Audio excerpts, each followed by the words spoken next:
Ted and Tara both run growing companies, but their afternoons tell two different stories.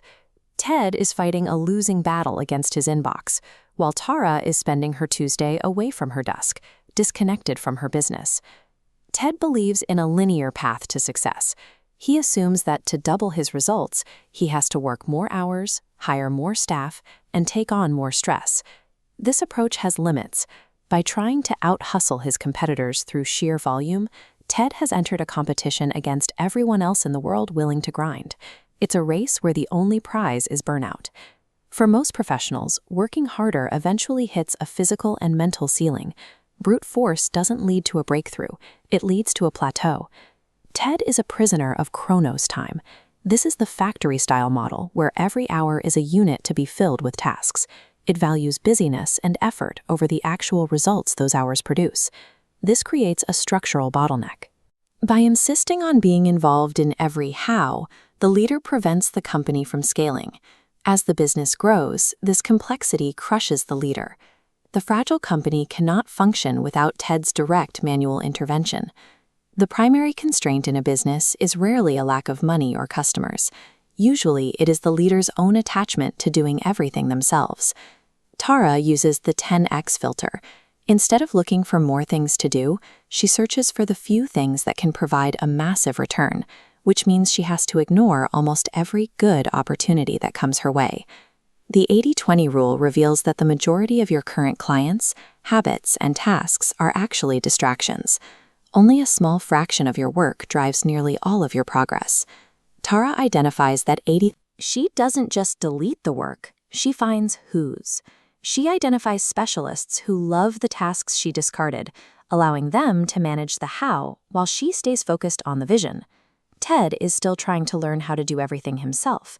Every time he adds a new software or a new process, he slows down as he struggles to master the technical details. 10x growth is a game of radical subtraction.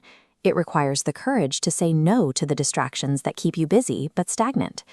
This shift toward quality over volume is visible in the career of Jimmy Donaldson, also known as Mr. Beast. He built a global audience by focusing on a few hyper-optimized videos rather than a flood of mediocre ones. Donaldson understands that the rewards for quality are nonlinear. On platforms driven by algorithms, a video that is 10% better than the competition can generate 100 times the views. This is the quality curve. Linear effort results in flat growth. But once you reach a certain threshold of excellence, your results skyrocket because you are no longer competing with the masses. This mastery comes from constant iteration. Instead of repeating the same mistakes for 10,000 hours, the goal is to make a specific quality jump with every single project. To maintain this level of intensity, Tara schedules 150 free days every year. This total detachment from work allows her brain to recover and identify the next opportunity for a breakthrough. When one project can generate the same revenue as 100 average ones, you gain an enormous surplus of resources. This leverage gives you the option to trade your business for total time freedom whenever you choose. In the late 15th century, Michelangelo obsessed over the hidden details of the human body. He conducted countless dissections to ensure his work reflected a level of anatomical accuracy that no other sculptor had ever achieved. When people marveled at his statue of David, he described his process as simple removal. He claimed the figure was already inside the marble. He just had to chip away everything that was not the David.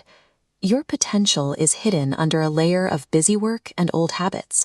To make a 10x jump, you must identify your core mastery and ruthlessly remove the 80% of your life that doesn't fit that vision. Tara has finally reached this level by stepping back to act as the true architect of her company's future.